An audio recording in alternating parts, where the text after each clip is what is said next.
ഒരുപാട് പേരുടേതായിരിക്കുന്ന ചിത്രങ്ങൾ നീ എടുത്തു. ഞാൻ കണ്ടു. എങ്ങനെയാ ചിത്രങ്ങൾ എടുത്തു? ഒരു ഉപകരണത്തിലൂടെ ഒരുപാട് പേരുടെ ചിത്രം നീ എടുത്തു. നിന്റെ ചിത്രം എടുക്കാൻ ആരുമില്ല. ഉപകരണത്തിലല്ല തറപ്പിക്കേണ്ടത്, എവിടെ തറപ്പിക്കേണ്ടത്? മനസ്സ്. ഉപകരണത്തിലൂടെ കാണുന്നതായിരിക്കുന്ന ചിത്രം അതിന് നിറങ്ങളുണ്ടെങ്കിൽ അത് നഷ്ടപ്പെടുന്നതായ അനുഭവങ്ങളാണ്. അതിനകത്ത് അല്ലെ എന്നും ഭംഗിയോടുകൂടി നിറഞ്ഞു കെട്ടേണ്ടതായ ദൈവമാണ്. ദൈവത്തിന് പറയാനുള്ളതെല്ലാം പറയാറുണ്ട്. പറയണമെന്ന് ചിന്തിക്കുന്നതായ ഏതൊരു കാര്യങ്ങളും അടികൂടാതെ കൊണ്ടും പറഞ്ഞു കേൾപ്പിക്കുന്നതായ കേൾക്കാറുണ്ട്. മുത്തപ്പൻ്റെ മണ്ണിലേക്ക് വരാറുണ്ട്, സ്നേഹ വരാറുണ്ട്, സ്നേഹ കണ്ടുകൂടാറുണ്ട്.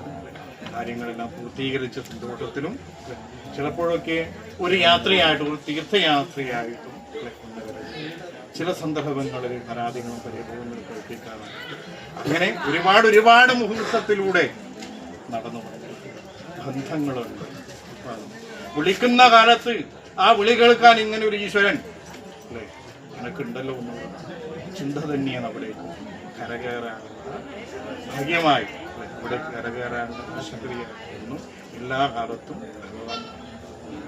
കാവലാളായിട്ട് ജീവിതത്തിന് ഭംഗി നഷ്ടപ്പെട്ടു പോകുന്ന തിരിച്ചു തരാൻ, വിഷമിക്കുന്ന കാലത്ത് സങ്കടങ്ങളും കണ്ണീനീരും ഒക്കെ ഒരു ശക്തിയായിട്ട് മുത്തപ്പനുണ്ടാവുന്ന ചിന്തയാണ് എൻ്റെ പറശ്ശിനിയിലെ ചിന്തയാണെന്നും